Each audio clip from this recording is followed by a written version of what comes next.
bro? Very well, very well. Oh, jeez, coming for the little hugs, are we? You gotta come down, mate. You gotta come down. I'm a hugger.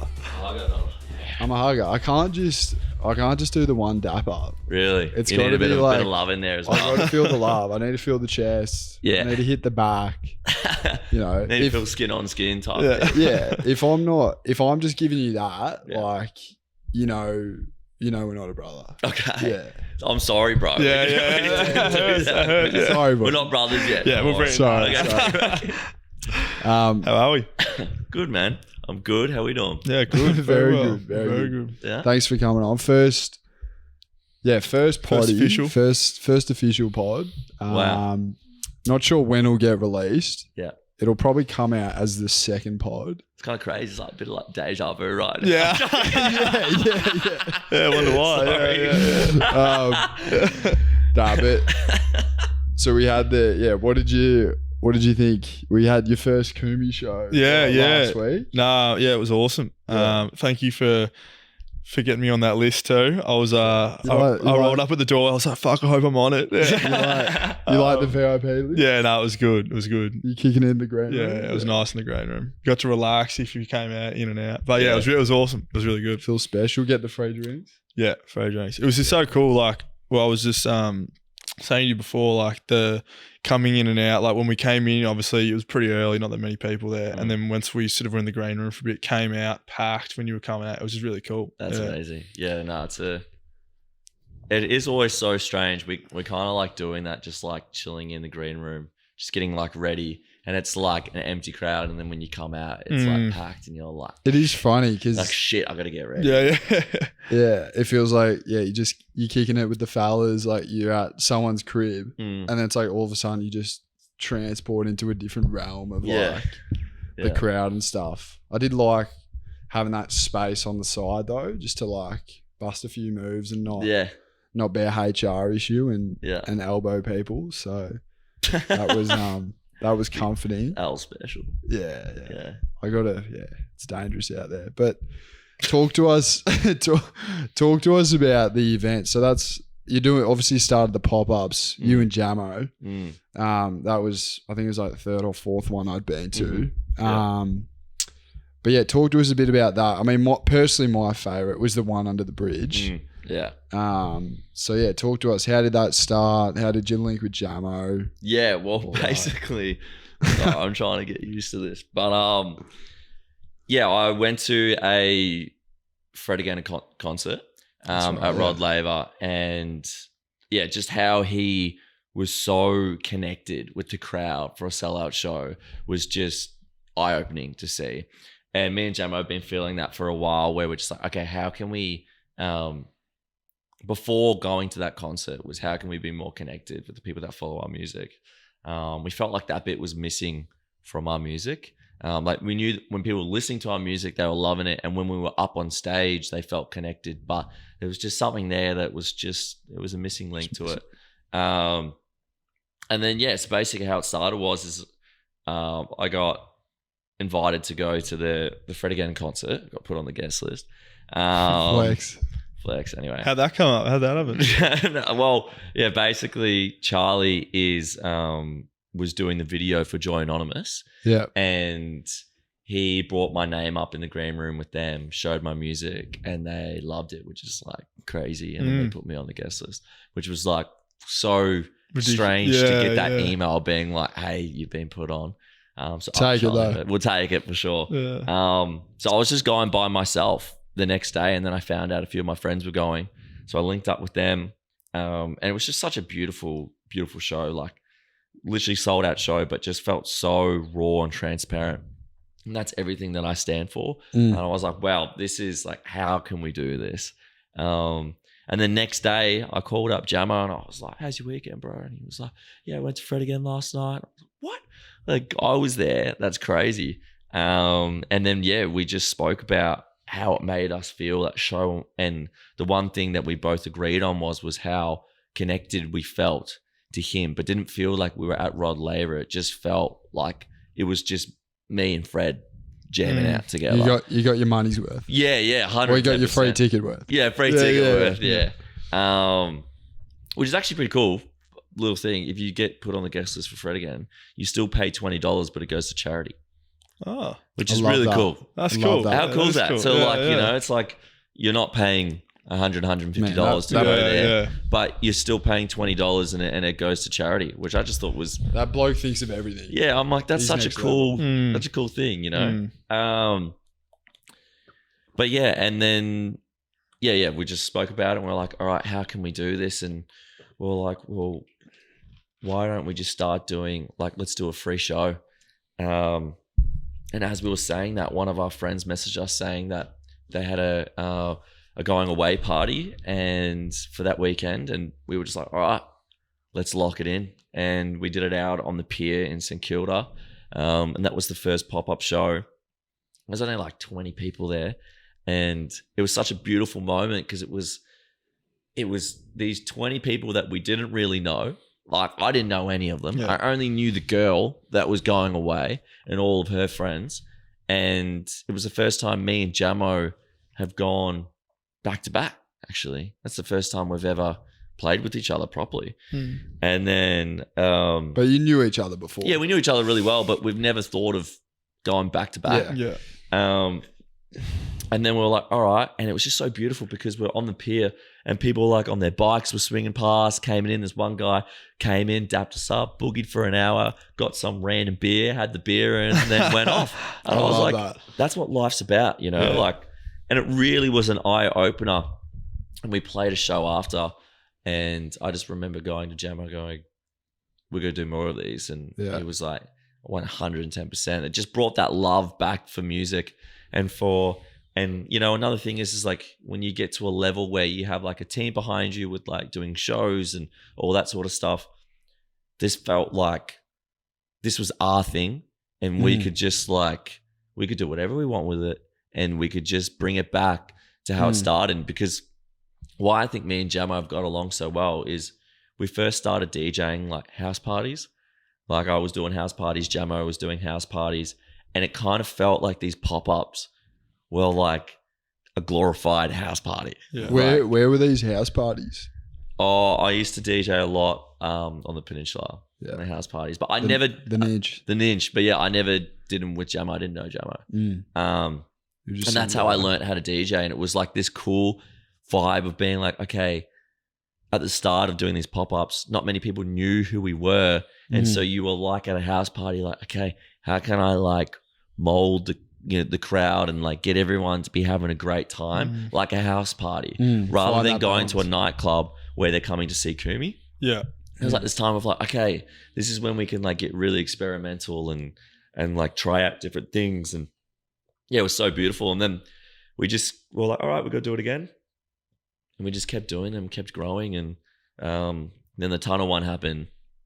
And that was like the sickest one. That was because correct me if I'm wrong, but didn't he start with bicycle raves? Like he would just drop a location and then everyone would like No, that's not Fred. I know the one you're talking about, but he started off with he started off with he used to just do like mixtapes in random locations. Okay. Yeah. So that's where he started off. He started off just doing like weird, like beautiful locations, and he would do a mixtape there. Because I saw him a couple of years ago at the Forum. Yeah.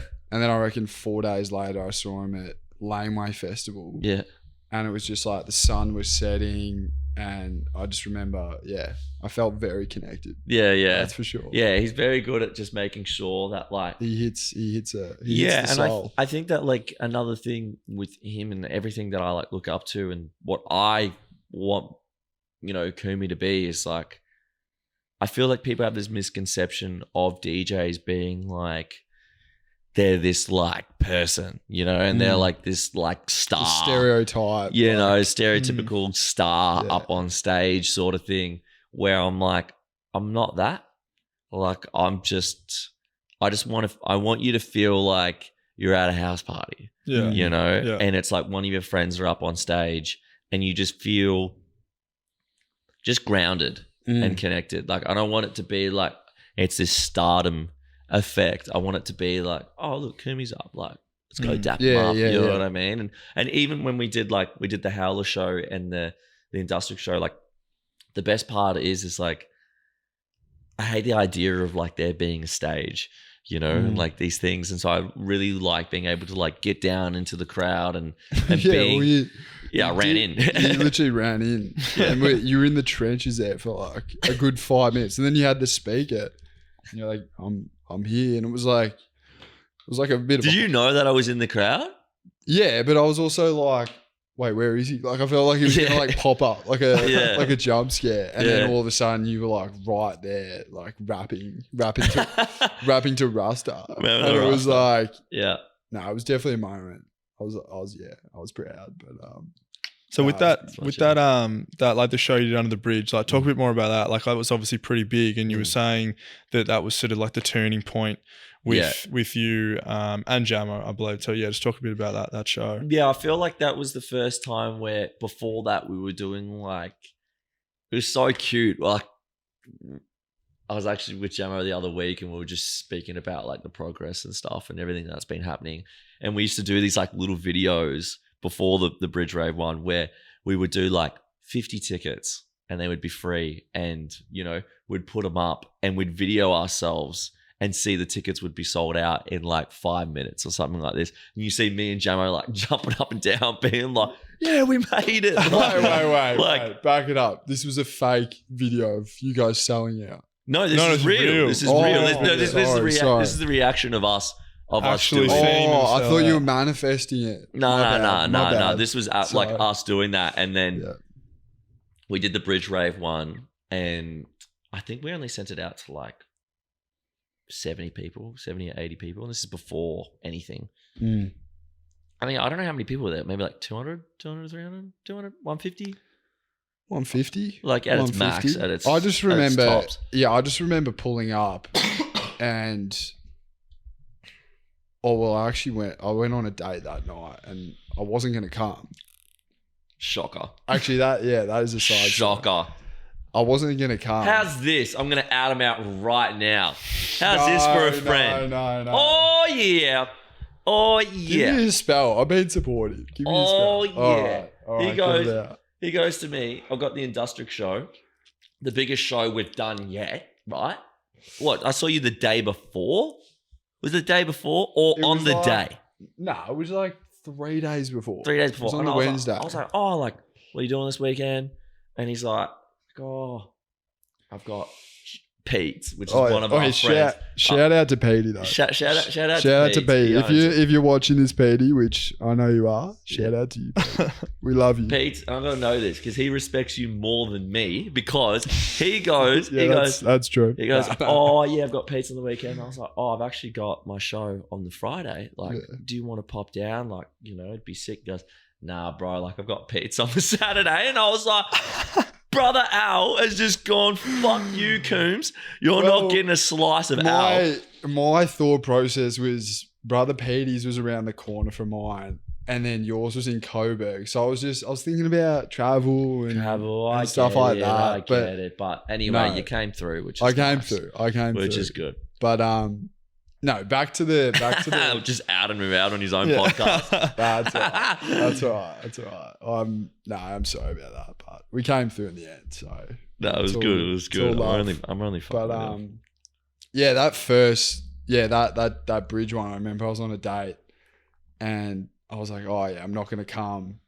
And then towards the end of the date, like, she was a lovely girl, and I was like, look, my mate, he's a DJ. He's not that big, but nah. You'd started to pop off, but I was like, he's having this little rave. I don't know if you dabble in that sort of thing, but it could be fun. And luckily, she was down. So did she have fun? Yeah, she had heaps of fun. I don't know if she just said that, but the worst time of her life. Have you gone on a second date? No. Well, then that she didn't have fun. She doesn't fuck with Kumi. Yeah, she hated it. True. Sorry, love. No, we did. But what's this called? I remember. Sorry. Because I packed a couple jumpers just in case, because it was middle dead of winter. Yeah, it's freezing. So cold. And I just remember we're walking through like the park, and I was like, I heard the tunes, and we slide down, and then it was just this beacon of energy, like steam's coming out, smoke, and then the visuals, whoever did the visuals. Yeah, Proponent Records. Shout out to Proponent Records, because that just made it. It was like, and then you just enter and it was like the sand. Yeah. Like have that cushioning, have that support. Like, yeah. You know, it was like, you know, you thought you were at the beach at Strawberry, but it was like, you know, at the beach stage, but it was, yeah, it was unreal. Yeah, it was a lot of fun. And I reckon, and I know I hope this doesn't offend you, but I reckon that is my favorite. That was our favorite one as well.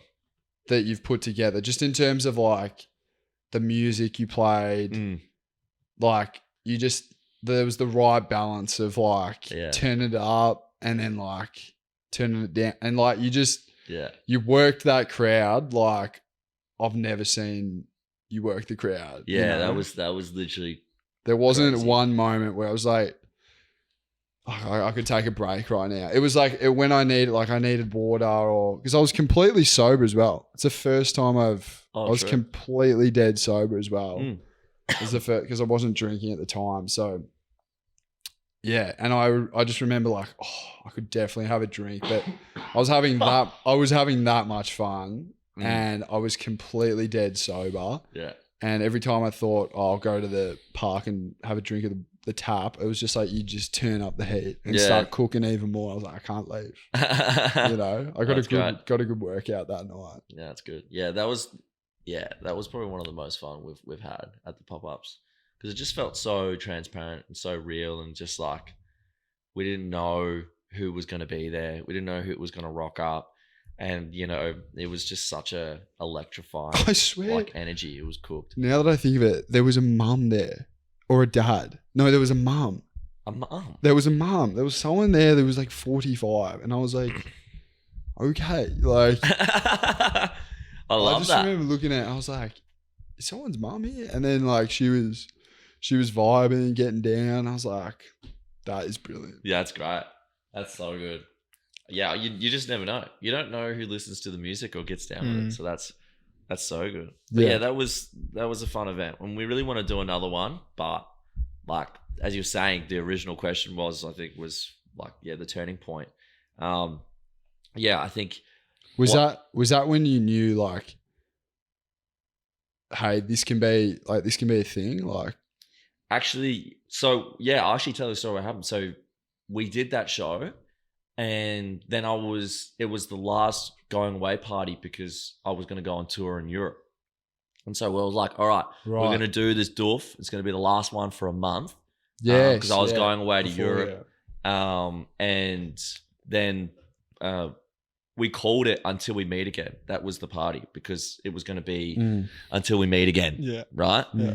And anyway, that was the turning point, because I think the next day, I said to Jammer, I was like, we need to make an EP. We need to make like 4 or 5 songs. And he was like, oh, we'll do it when you come back. And I was like, nah, we're doing it now, right? Because I really feel that after that show, and after this month of me being away and, you know, him staying at home and doing his thing, I'm like, when we meet again, we won't be meeting our old selves. Like, we're going to blow up. I just had this feeling. And he was like, all right. So the next day, we wrote like 12 songs in a day, wrote this EP. It was an album really, but we put it down into an EP. And then about 2 or 3 days later, I went to Europe and went on tour. And without knowing that, there was heaps of TikToks that were going around of people that put up the videos of that show. Jamo put one up and it was like a collab post of, you know, and then it just went viral.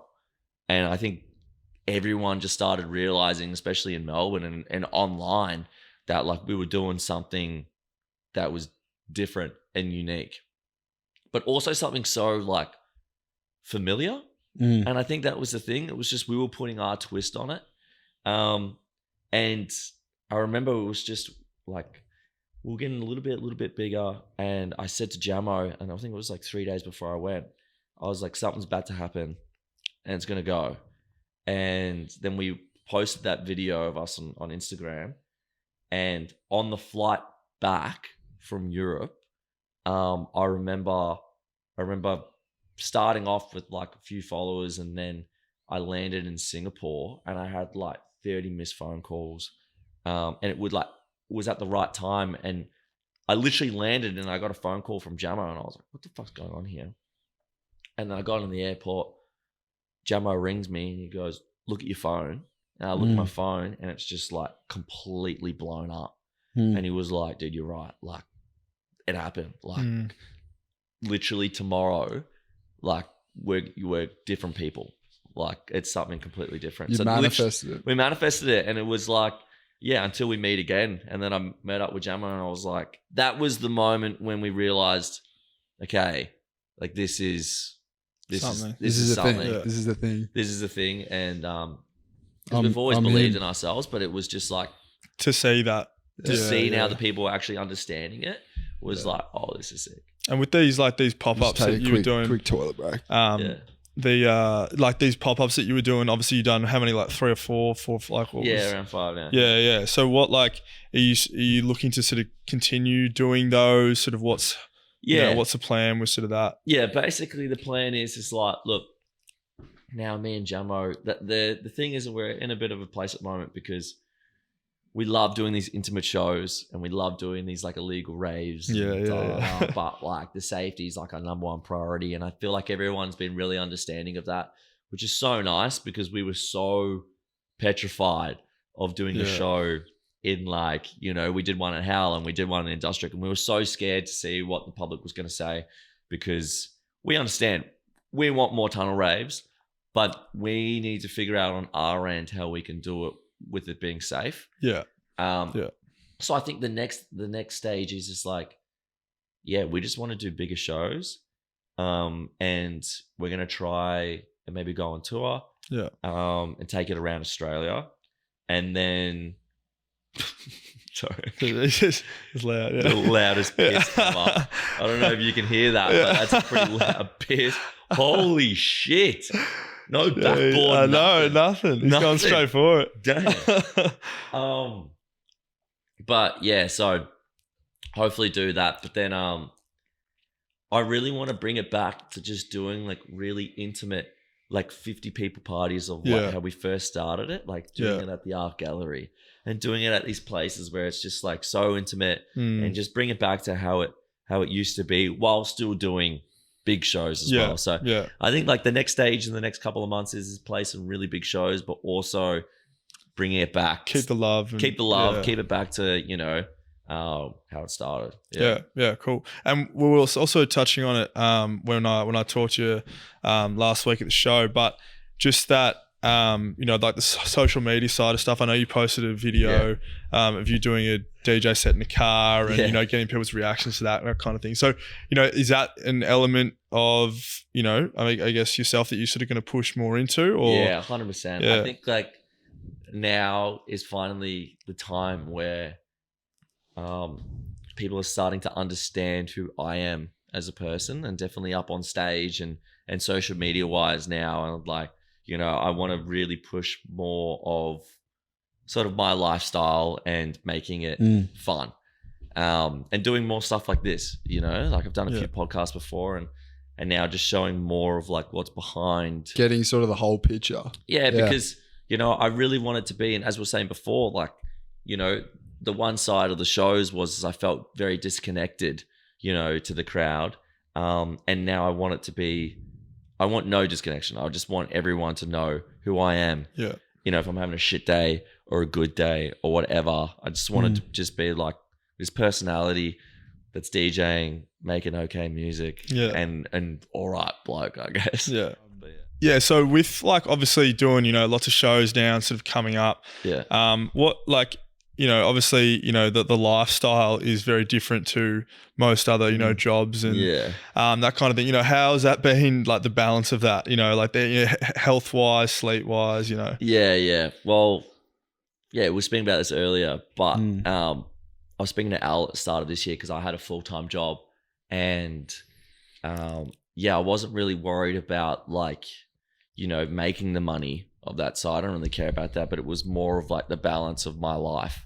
health wise and friendship wise, and because it is very taxing and very like, it sounds so dumb. Like, look, I'm not a plumber. I'm not a chippy, right? I'm not a doctor, right? I twist knobs for a living, all right? Like, fucking hell. Like, it can't get any easier than that. It's not brain surgery. Yeah, it's not brain surgery. It's not a vascular surgery. Yeah, like, and I'm 100% open with that, you know? But I love doing it.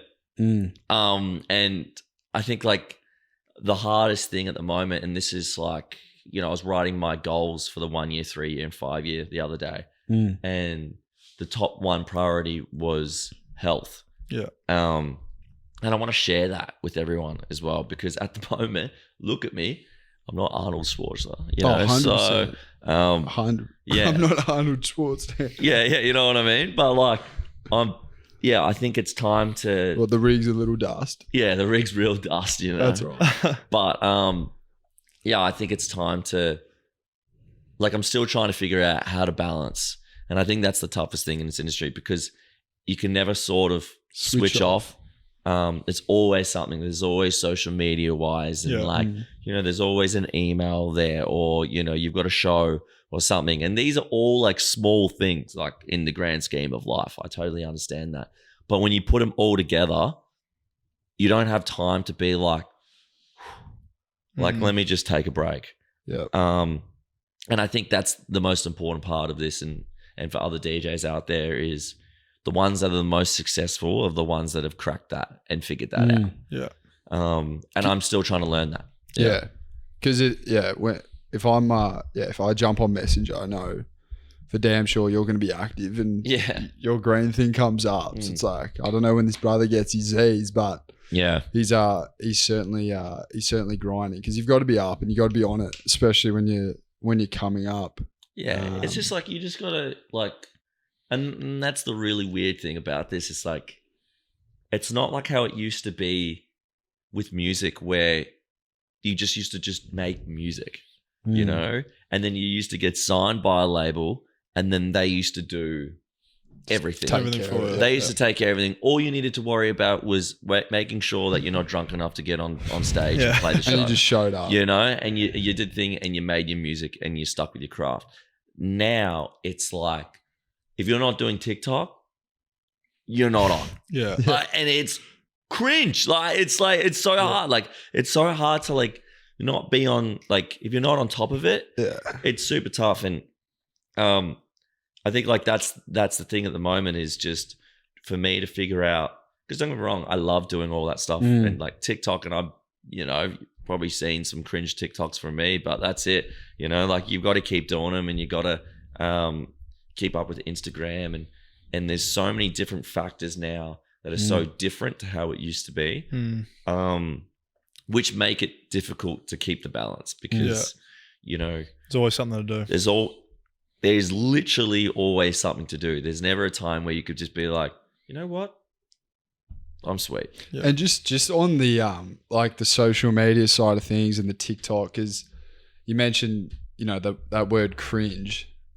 And just on that, like, how have you found, like, where did you find that moment to like put yourself out there and the courage to, not worry about what other people think, and because the comments are coming, you're going to hear it from your best mates, 100%, all that, and you're going to have that self-doubt, and it is a vulnerable place to be, as much as you can look back now and be like, oh, we made the right call, back then at the start, I'm sure you would have had so many doubts. So I'd be interested to hear about I think it's just like the same thing. It's like, my whole project is called Who is Kumi, and basically, like, the whole thing about it is asking the question, who are you, right? And so it's a deeper meaning, this whole thing. I don't know if you want to get into it, but it's a whole thing. Let's get into it. But like, let's get so like, it's a deeper meaning. And I felt like, to go way back, when I was in school, I went to a very privileged school, right? And everyone around me knew what they wanted to do, right? Conventionally. They wanted to be doctors. They wanted to be lawyers. They wanted to be all these sort of things. I didn't even know what I wanted for breakfast tomorrow. So I was like, what the fuck am I doing here? Definitely relate to that. I felt like, in a way, I felt a little bit alone, but I had all these friends around me and I had my parents around me, but I felt the most alone I've ever been in my life because I didn't know what I wanted to do. And I didn't know these answers, and I couldn't find anyone that was like, it's all good not to know what you want to do. Right. And so I was like, okay, how can I do this? How can I maybe be that person for people to sort of look up to and break the mold and break the sort of mold of it? And then I came up with this really weird idea, and it's literally this, and it's called fuck 'em, right? And it's literally, I don't care anymore. Like, all I care about is that if you're doing okay, and that's it, you know?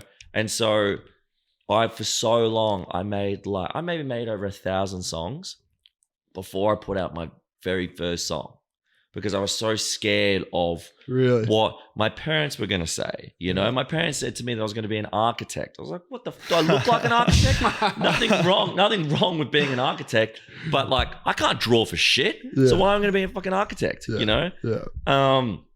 And like, you know, my friends around me wanted to be this, and like the idea of putting a song out was like, you're an idiot, you know? And for so long, I had that self-doubt and that belief because of these external people around me telling me what I needed to be, not what I wanted to be, right? No one asked that. Everyone sort of puts in their 2 cents of being like, oh, you know, like, you do really good in history, so you should be a history teacher. What? Like, no, I was just good at history, you know? So like, you know what I mean? So, and there's nothing wrong with that. And so I started this thing of being like, who are you? And asking these questions to people. Yeah. And, you know, I had friends that used to come up to me and be like, what do you know? What do you know what you want to be, but you don't know who you are? You know, it's a really weird way of looking at it, right?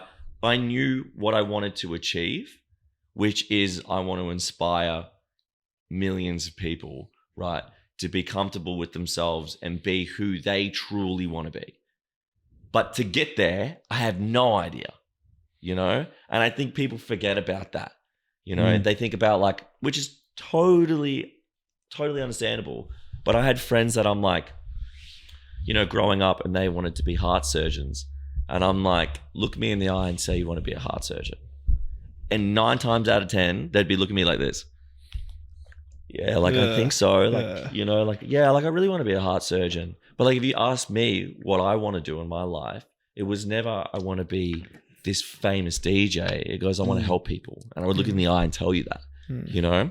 And it's looking at different ways of how to get there. And then I found music, and I was like, holy shit, I love this. This is like the one time in my life where I feel heard and seen by me making music. So it's very deep, but like, and then you feel comfortable. Made me feel comfortable, you know? And then it took me a long time to realize, going back to your question of how can I build up the courage to put it out there, was fuck them.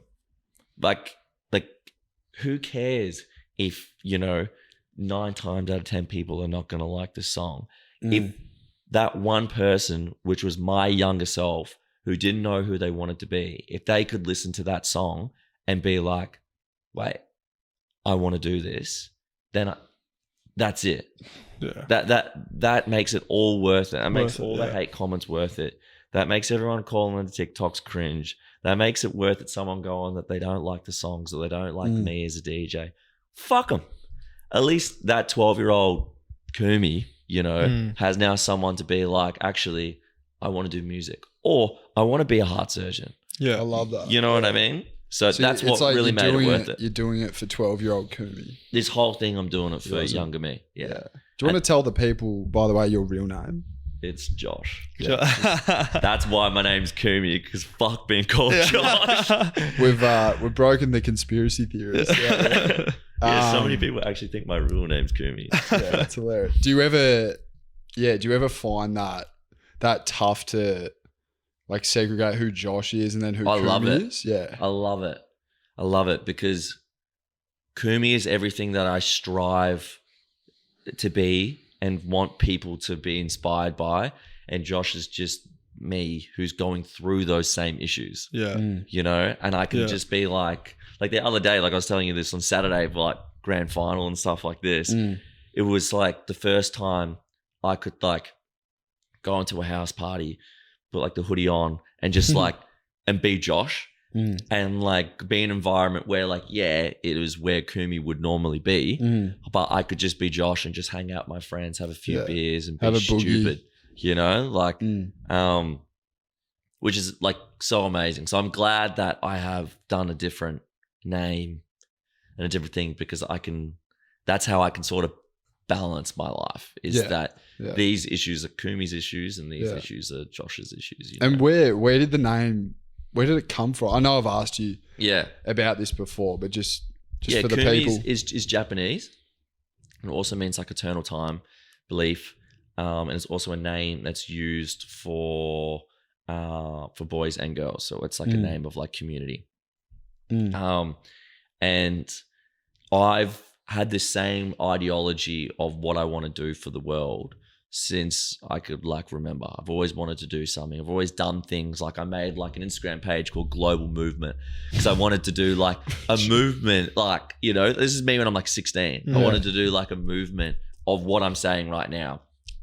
It got way too big, way too quick. I was 16, had no idea how to do anything for it. Yeah. Wait, back it up. How many, what were you posting? Oh, so it was so crazy. So this is the cringe part of my life. And I can't believe I'm putting this out there, but you know, little old Joshy used to be a little Tumblr boy. And then anyway, it used to be all inspirational shit and all my mates used to bag the shit out of me. But I had that same ideology of being like, fuck them. If some person is going to be okay, then. And it did touch a lot of people's hearts, which was crazy. So you'd post inspirational quotes or? Well, it used to be me. And then I used to just, what I'm saying right now, but I used to be more forward with it. Like to the camera. To the camera and say, yeah. And I remember it blew up. It had about 15, 20,000 followers on that page. Really? Yeah. And it was weird. It was a weird time in my life, but I was just so off track. This is a different part of my life. But yeah, I remember kids messaging that page with some pretty graphic stuff.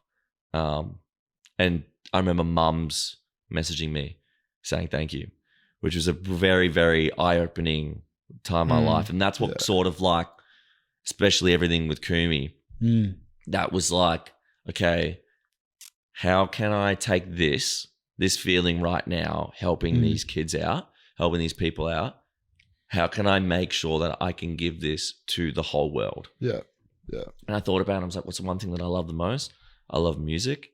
If my music can have that same effect, it can reach millions of people, not just 10, 20,000 people. So you've always been comfortable with putting yourself out there. Yeah, I mean, you can't get any more vulnerable than filming yourself, you know, talking giving about inspirational quotes and stuff. Yeah, so it was always sort of like that. And is the page still there, or can you find it? No, it got hacked and it got deleted. Oh no!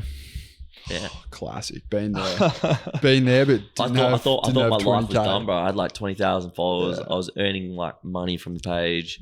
Really? Even back then? Yeah, bro. It was weird. It was like how was sponsorships? Yeah, clothing brands and like little stuff, and Anyway, weird time in my life. But that was definitely like, so I've been used to the limelight of like hate comments and death threats and shit like that. Like, it was crazy. Yeah. I was about to ask, what's my poor mum, she did not. Yeah, it's tough. But yeah, that was kind of like what gave me a bit of a tough heart was that Instagram page, because people were just like, go kill yourself sort of stuff. And ridiculous stuff. Especially when it was for like all inspirational stuff and like trying to for betterment. Such a force of good. And then they were putting down on it. But hey. Well, you got your thick skin from that. Yeah. And you sort of evolved into Kumi from there. Yeah. And I think like, going into that was it made sure that I needed to go through that to know what I need now, you know? But I think going back to your question of, Kumi, and I was with why I came up with the name Kumi. Oh, yeah. Yeah, because of that, because I remember I was in the kitchen with mum. Eating Japanese. No. I've been brought up around the world. Yeah. And I was speaking with mum, and I was like, look, Josh ain't going to cut it anymore. Yeah. I don't feel that like... He's not him. Yeah, I was like, I think this message I'm trying to portray and this music I'm trying to do isn't Josh, and it needs to be something else. I remember in the kitchen, and we were talking about like my upbringing of being brought up in Asia and all these friends that I used to have at a young age, and it came up with the name of mum said, well, what about Kumi? And I was like, okay.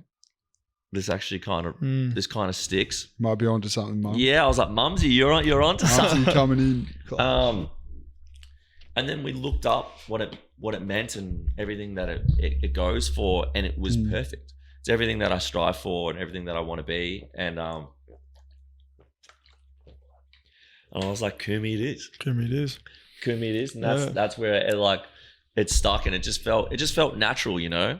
Yeah.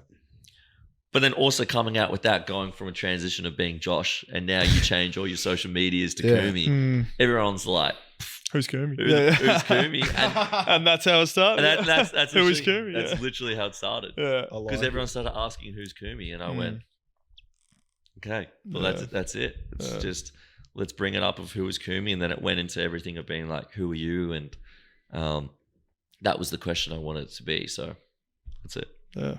And is there anyone?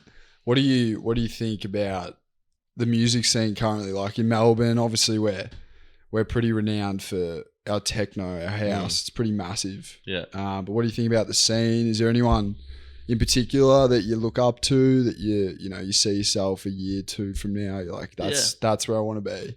Yeah. I think the Melbourne scene right now is the craziest scene in the world. I think for so long, I've spoken with a lot of DJs in Melbourne about this.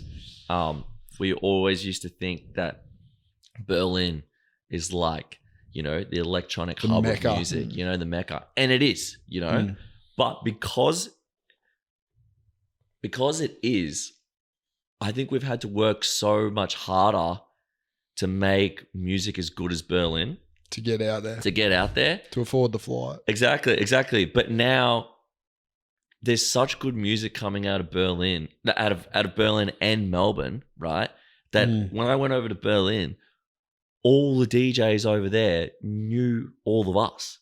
And you go, oh, that's shit. Crazy. Wait, like when I look at my streams and stuff, good portion of everyone listening to my music is from Berlin, which is like such a weird way of looking at it, because I think for a while we thought Berlin was on top but now we've worked so hard to make music to get to Berlin that like Berlin is still, I feel like, definitely better, but like we're not just like Melbourne anymore. We're not a rookie. We're not a rookie anymore. Yeah. We're not playing Rezzies. No, we're up the ones. There. Yeah, we've made the ones.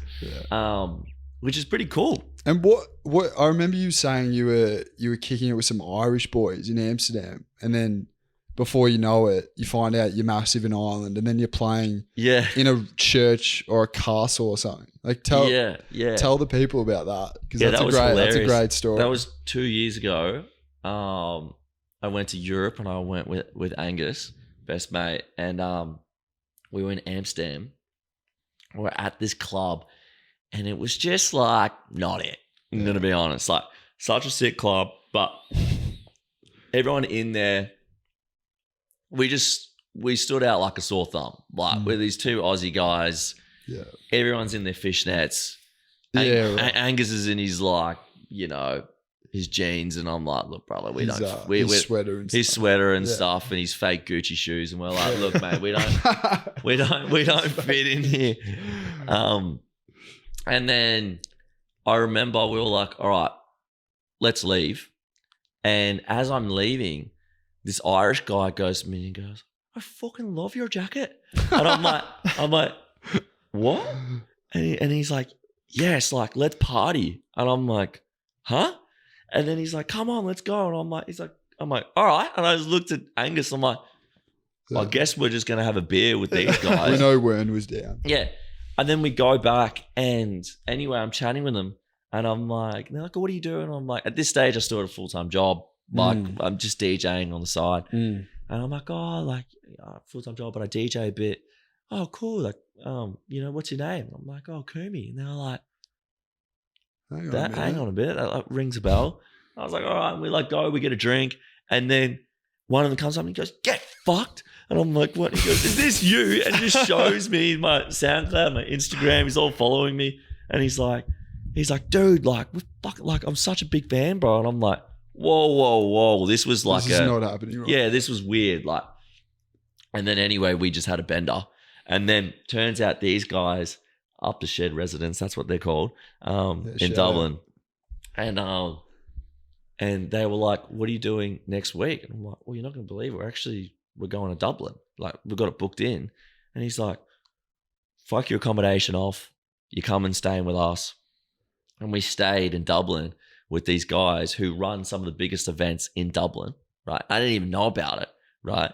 And then we were with, they just booked a good friend of mine, Ollie Lishman, to come over and play. And so I was like, all right. So 2 Aussies, we're there, me and Ollie, and we went to this doof that was in this old, like, beaten up castle looking over the thing.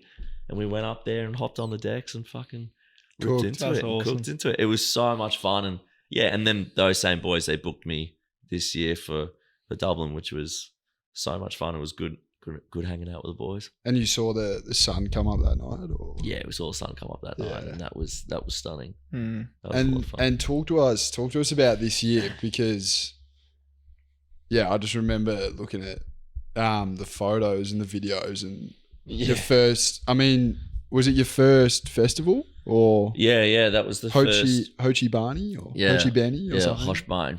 Hoshbine. Close. Yeah, close. Hochi Benny. But yeah, I went on my first Europe tour this year.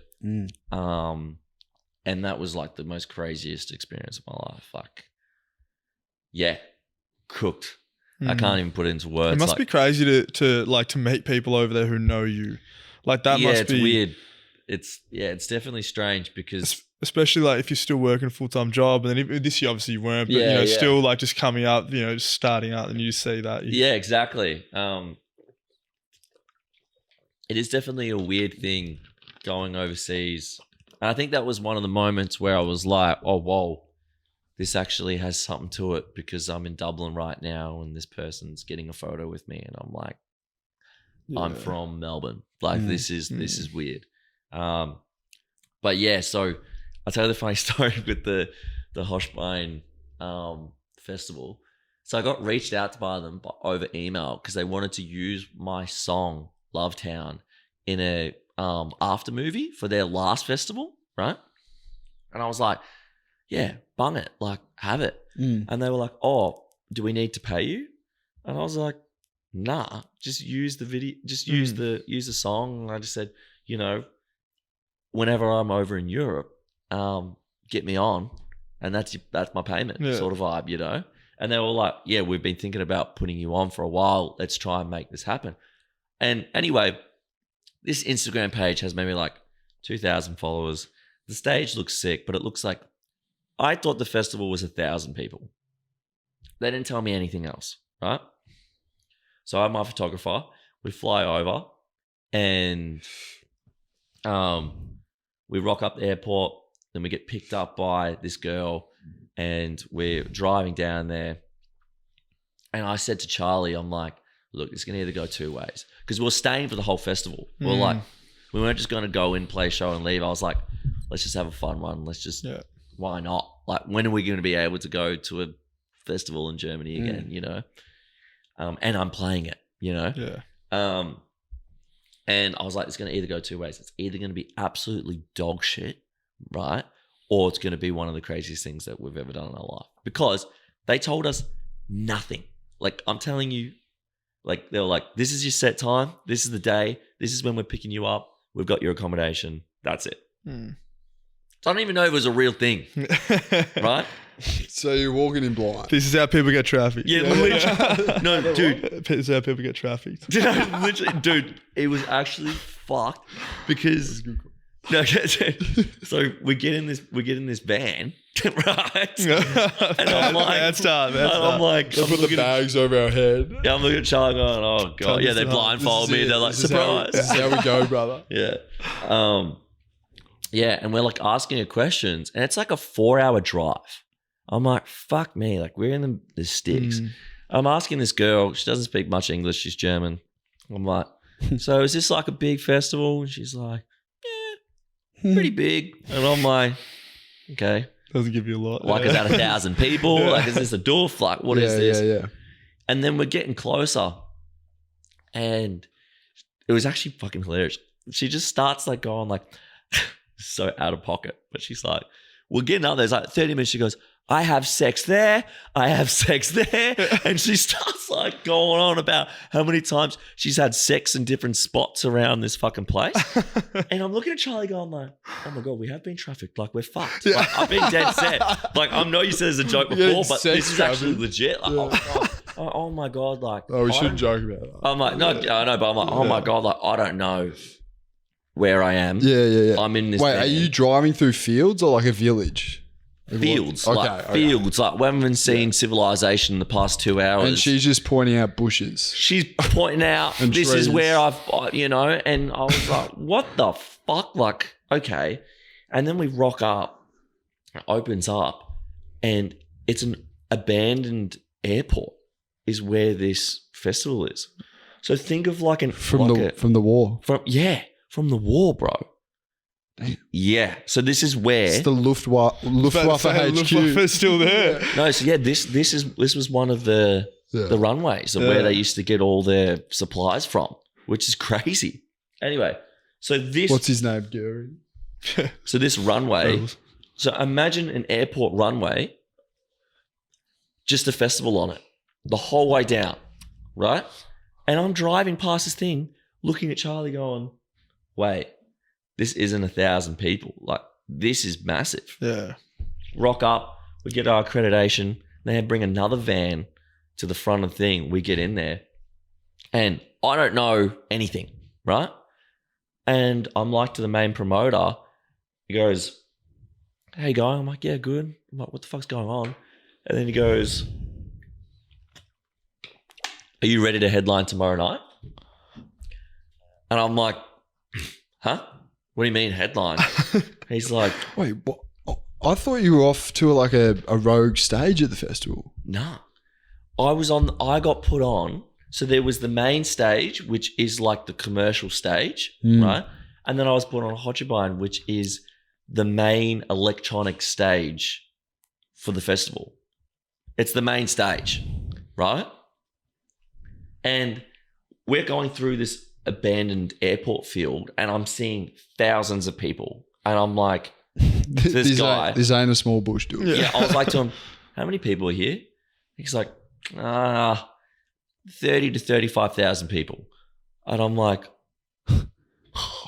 and Charlie's recording it going like, what the fuck's going on? Like, I'm like, this is fucked. That's so good. Yeah, and then we rocked up, and this is like the craziest part of it. Rock up, the other promoters there, then the staff come over, and they were so accommodating. And I had like artist care, this girl, and she comes over and she was so nice. And then I was like, oh, like later that night, I was like, oh, what do you do for work? She goes, oh, I'm a doctor. I was like, how are you a doctor and you're here being artist care? And then she was like, oh yeah, like I'm a doctor. And then I speak to the other promoter. I'm like, what do you do? He goes, I'm a heart surgeon. I'm like, whoa, what's going on here? Right? This is weird. Anyway, that night, I got blasted. Okay, going to be fair. Me and Charlie got way too drunk. I woke up in the morning, shriveled up, feeling like I'm going to die, and I had to play this show tonight. She comes over with an IV drip, right?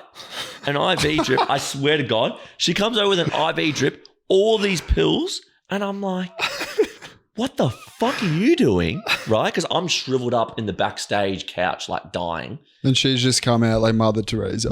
Teresa. And I'm like, what's going on here? And She's like, I'm here to take care of you. I've got Like, your that's back. artist care. And I'm like, I'm not doing that. Like, artist care, so it's an official role. Yeah, it's official role. Like her job was just to that. take care, which is I amazing. love that. She went above and beyond. Yeah. Yeah, so Shot the IV drip. and then I was like, okay, I'm really bad with needles, so I was like, I can't do the IV. I wish I did, because to say I got an IV drip done at a festival would have been fucking hilarious. Yeah. But They're a game changer because it's full of vitamin B, I think. Yeah, a it just game like changer. fully flushes you out, makes you feel better. Anyway, so I get up on stage. I play this festival in front of like 5,000 people. It was ridiculous. The best set I've ever done in my life. And I was really scared because I think right before we were talking about being disconnected from the crowd. But I actually met up with IPC, Interplanetary Criminal, in Berlin. He was playing a show and I asked him for some advice. And he said, pick 2 people in the front, 2 people on the left, and 2 people on the right, and they're who you're playing to. And if they're jumping, everyone else will be jumping. I was like, that's great. So before I got up onto the decks, I went up to 2 people at the front, dapped them up, and I was like, this is for you, this is for you, and this is for you. Stick around for the next hour and a half. Because the ones at the front, you've just knighted them. Like. I'm knighting them. I'm like, look. They're like, no way. You're the chosen one. Yeah, and then I was just playing to them. And then sickest event of my life. Was so much fun. Is that the best advice you've ever gotten? heard? Yeah, probably. Yeah. And I tell that to everyone now. Yeah. Like for big shows, I'm like, that's the way to go. Because you didn't have a Wern front left. Nah. That's the thing. And that's the weird thing about touring, bro. Like, sad reality is there's no friends there. You know, you've just got these people that follow you and your team around you, which are your friends. If you can make your team your friends, then you're sweet. And that's why I was very lucky to have Charlie come with me. But going back to why this was so weird about them being doctors. So, finish up. We have a big night. Again, I wake up in the morning. Artist care girl wakes me up. Again? Yeah, she wakes me up and she goes, I'm playing a show. Do you want to come watch? I was like, yeah. I played like a 2-hour hip-hop show. What was her name? Leah. Shout out Leah. Yeah. A 2-hour hip-hop show. Yeah. And she was playing a hip-hop show, which was so sick. And so I played with her.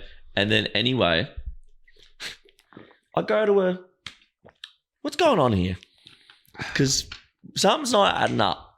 Everyone I speak to is doing medicine. And I'm like, this is too much of a coincidence. Yeah. I'm like, unless you're all just like doctor friends and you're just... There's too many qualified people here. Too many qualified people. And she goes, oh, no one tell you. And I'm like, what? She goes, oh, this is a medicine festival. 35,000 people are all doctors, all nurses, all studying medicine. That's it. That's the festival. No. I swear on my mum's life, bro. I swear. You couldn't get a safer festival if you tried. You would think that, but it was so funny watching the med tent be full at all times. Dude. And these people, I thought we went hard, bro. I thought Australians went hard. Either that be drinking, whatever. I saw people literally scull like a beer bong while walking, right? And then as they've finished it, chat to their friend while they're walking on the airport thing, projectile vomit that way, and then continue walking and still speak. And it was like nothing. And I maybe saw that, not even exaggerating, 20, 30 times. And that was like the least of it, bro. I was like, damn. They're built different. And they're all doctors, bro. Yeah, well, they know their limits, that they're doctors. Yeah. Oh, sorry, I've got a strong flow. I need to... I also just want to talk about too, about like obviously, we've talked about, the performing side of it, and obviously that's a huge part for you, and that's, what you love about it. But the music side of it and the stuff you don't see, like the time in the studio. Yeah. So talk to us a bit about that. Like, is that, do you sort of love that as much as the performing? Is the performing kind of something you're like, I got to get through making the music to perform? How does that, that time in the studio? Well, yeah, I started making music first before I started DJing. But it wasn't long after until I started doing house parties and DJing. Yeah. So they sort of go hand in hand. Look, I love just making music. Like if you were just telling, if you told me that my job was just to be in a studio from 9 to 5 just to make tunes, I'd take that up in a heartbeat. But there's no better feeling than spending 2 weeks on a track in the studio and then playing it in front of 1,000 people and seeing the reactions of people. Like that's what makes the performing side worth it. Yeah. Because with the music side, you don't see how it makes the audience feel. Yeah. Just by like putting it out there. Yeah. Or like, you know, when they're listening to it, if they're sad or if they're happy, you don't see that stuff. Like you don't see them in the car bumping out to your tunes. Yeah. But the performing side, you're able to see how it makes them feel, and that's what makes it all worth it. Yeah. 100%. And is that being in the studio? Like, is it often sometimes, you know, you get into like a bit of a rut? Sometimes it's harder to make a song. Like it's sometimes where you just out in an hour, or it's sometimes you're spending like a month on a track and you're like, I just can't seem to get it right. Yeah, 100%, bro. Like it's so weird. Like I don't think there's ever been an artist that can just say that they can go into a studio each time and they'll make a banger in there. Yeah, like, that's a lie. Yeah. Like, I don't think anyone has ever done that in the existence of music, right? Yeah. So like, especially like, you know, it might be like, I'll be honest, like last 2 weeks, I haven't been able to make any music. Yeah. I've just been like in a rut of just like personal shit going on with your life, you know, and having time to make the music, or you don't feel inspired to make the music, you know. But then 2 or 3 days ago, I was like, you know what, I'm going to open up my laptop and make some music. And then I made 8 tracks. Yeah. You know, like it's just, oh, cool. But yeah, like you just don't know. Yeah. You never know of when those surges of inspiration are going to come. Did you ask where he finds inspiration? Was more just asking about like the time in the studio, like sometimes is it quick, that kind, you know, and he was just saying, like it's sort of just finding the right time, I guess. Yeah. Hey, I just wanted to quickly touch on, because we'll have to wrap up soon, but just quickly touching on like family and, you know, the support of your family. And obviously I remember the first show I went to when you played at Circus. I want to say, Circus. And I just remember seeing your mum, and that was the first time I met your lovely mum. And I just was so like, it was just such a touching moment for me, because it was like, wow, like, it was just like, wow, like that's support. Like she was just in the corner. Like it was like she was at just some regular function and you were just cooking on the decks. And it's a crowd of like, everyone's below 25, and it's like, just to see that was like,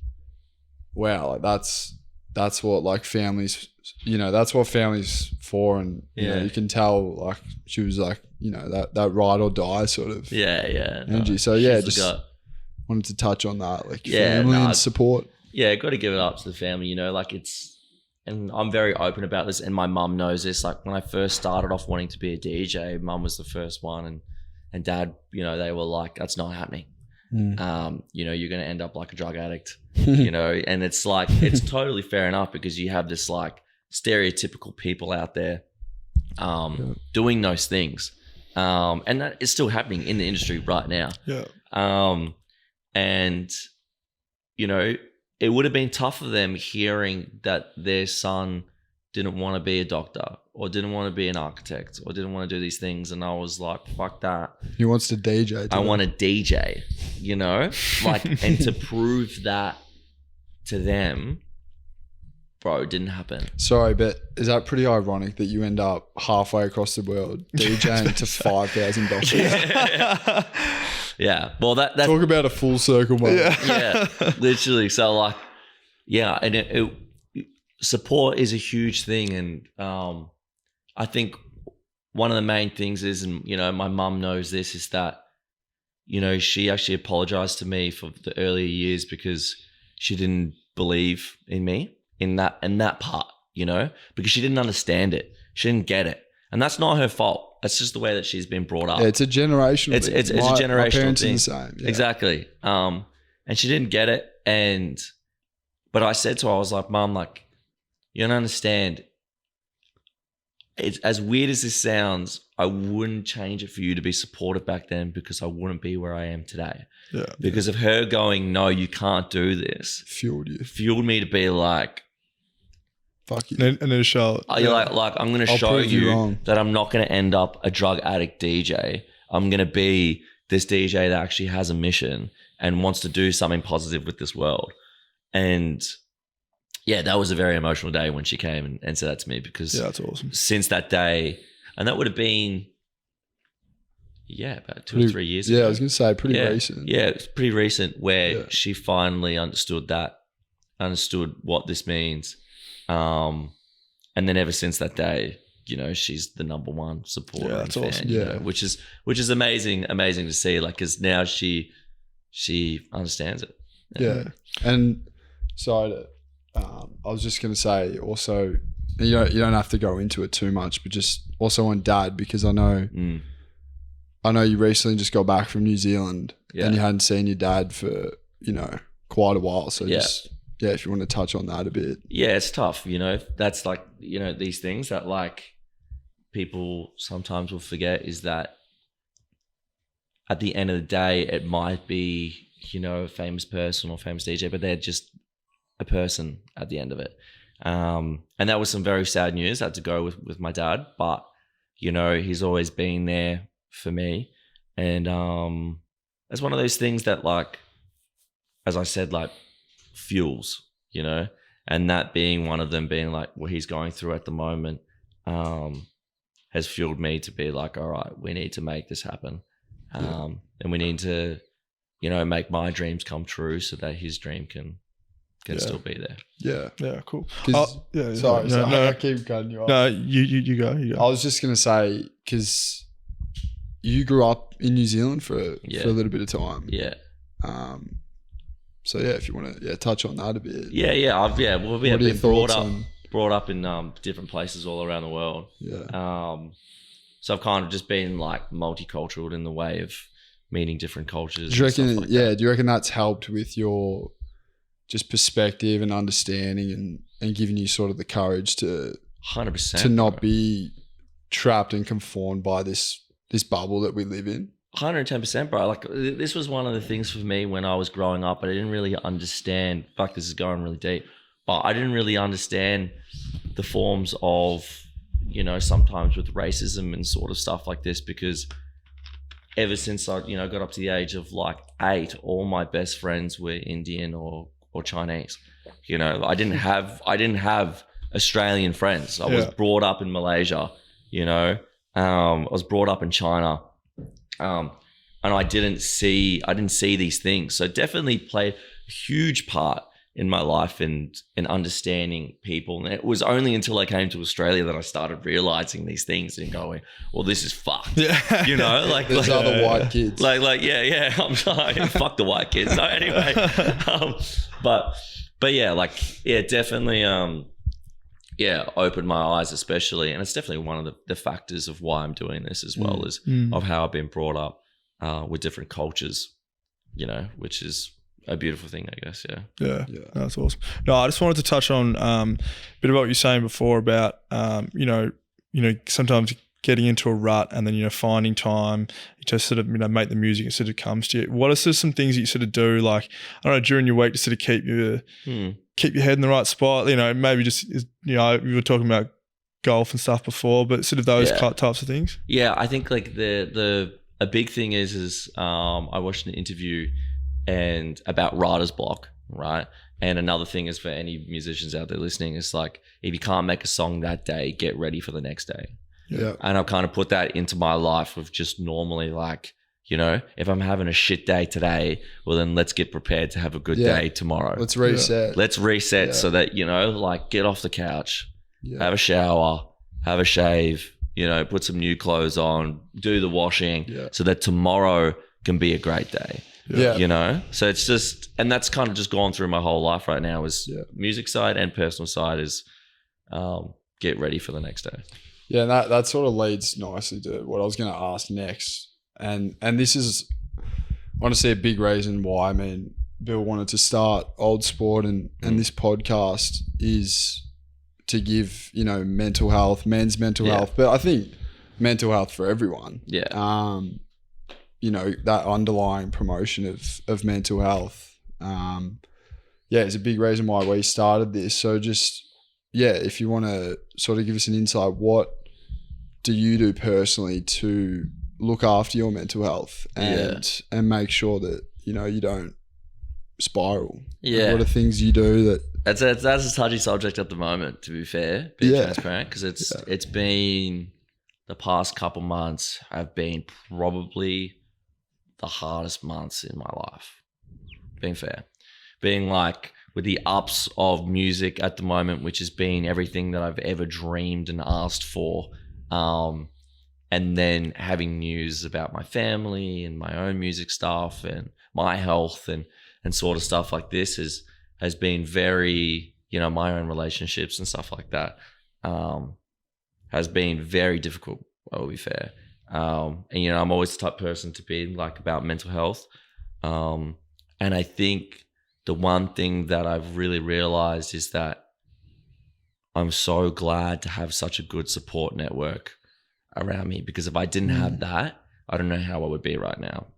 And I think like the biggest thing that I would say for anyone is like, you know, it breaks my heart to hear one of my friends telling me something that happened to him 2 or 3 weeks ago, you know, that like happened to him and he, you know, hasn't been feeling well for the past 3 weeks. And I've been saying that to all of my close friends, you know, if you don't feel well, or if you just want to go and hang out, you know, or watch a movie or do something, you know, let's just hang out. Yeah. You know, you got to like really, this world is so shit to do it by yourself, you know, but it can be so 100%. amazing to do it with everyone, you know, and 100%. I think like, with me for like sparring with myself is, if I didn't have friends or my family around me that I could, you know, go to and say, hey, I'm not feeling the best today, you know, and that takes courage. And I feel like people need to, and I think that's my mission as well with Kumi, is to make sure that people, all ages, anything of who you are, that you can be able to go to your best friend or even someone in the crowd and say, I'm not doing okay. Yeah. Or I am doing okay. You know what I mean? Like, it just needs to be the communication of people just needs to be more transparent. And that's what goes through with everything, with the music and the pop-up shows and all this, is showing people that being transparent isn't ugly. Yeah. It's beautiful. And do you find you often are hiding behind like a facade sometimes? Well, definitely. You know, there's times where, you know, like going up on stage the other day at the Industrial, it's like, you know, you're playing in front of 800 people and sometimes you've got to put on a mask to be, I'm okay, so that other person can be okay. But what I've learned is like, when I'm up on stage, that's when I'm most comfortable and I'm there to make sure that everyone has a great time. But I also had this moment while I was up there where, I don't know if you saw this, but when I was like sitting down on the table and I just like sort of took it in and I was like, I don't need to be that person right now. And I think the crowd really felt that when I was up there, and they could just feel they're like, yeah, when you're just Chicken Joeing it. Yeah, Chicken Joeing it, bro. I was just chilling on the speaker. I love that. Yeah, I was like, where is he? He's like, oh, he's on that speaker. Yeah. Yeah, so yeah, I think there's definitely times with mask, but that's what I'm working on as well, is making sure that I can be transparent and have the courage to say that I'm doing good or I'm not doing good, and trying to be able to get ready for the next day. Yeah. Awesome. Awesome. Well, yeah, last question I just wanted to ask, because we've definitely clocked over. What's next for Kumi? What's on the cards, brother?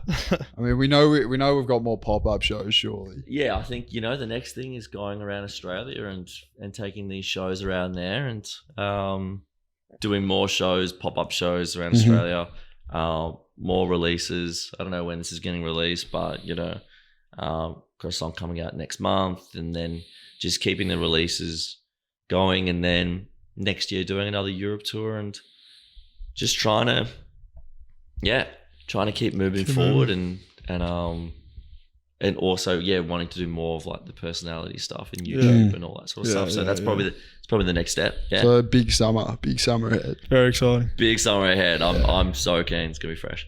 No, I can. Cool. Well, yeah. Thanks. Honestly, thanks so much for coming on. We really appreciate it. I